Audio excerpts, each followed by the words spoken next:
ازيكم عاملين ايه؟ يا رب تكونوا بخير. تعالوا بقى النهارده هنعمل واحده كده من احلى والذ الاكلات اللي انتوا ممكن تعملوها في البيت. ما بتاخدش وقت خالص وطعمها بجد يجنن. هنعمل مع بعض النهارده الكبده المرده، وهنعرف التسويه بتاعتها المظبوطه وازاي احافظ على الكفر الخارجي ما يفكش منها. تعالوا نشوف عملناها ازاي بطريقه بسيطه قوي. عندي بقى الكبده بتاعتي، طلبت من الجزار يقطعها لي شرايح كده زي ما انتم ما شايفين. عندي بصلايه متوسطه فرمها في الكبه ناعم جدا، واخده ميه البصل بس.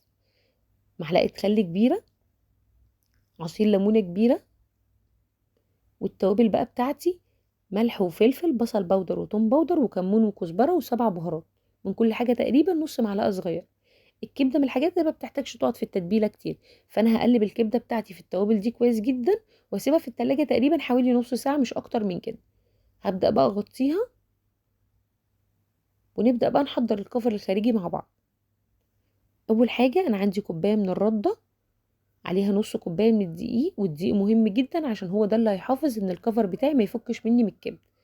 هقلبه بقى كويس مع بعض، وهبدأ بقى اغلف الكبدة بتاعتي بالكفر بتاعي. وخطوة بقى مهمة جدا، ادام انا غلفت الكبدة بتاعتي بالكفر دوت يبقى لازم على طول انزلها في الزيت. ما ينفعش اغلفها بالكفر ده واحطها تاني في التلاجة. محضرة بقى زيت مسخناه كويس جدا. اول ما هبدأ انزل بالكبدة بتاعتي هدي النار على الوسط. الكبدة ما بتحتاجش تقعد في التسوية كتير، مجرد بس ما هتاخد لون ذهبي في الاتجاه دوت هقلبها على الاتجاه التاني تاخد لون ذهبي واخرجها على طول. لو زادت في التسوية هتبدأ تنشف مني. اول بس ما خدت لون دهبي كده معايا فاتح حلو قوي، بدات اقلبها على الاتجاه التاني. بصوا ما شاء الله محافظه على الكفر بتاعها وما فكتش مني خالص. عايزه اقول لكم على قد ما هي بسيطه بس حلوه قوي وطعمها يجنن، وما بتاخدش وقت خالص في التحضير والتسويه والتجهيز وكل حاجه. اقل من نص ساعه بتبقى جاهزه معايا. اول ما بتاخد لون زي ما انتم شايفين ببدا اقلبها على الاتجاه التاني، تاخد لون دهبي برضو، وبعد كده بخرجها على طول. من احلى الاكلات اللي انتم ممكن تعملوها.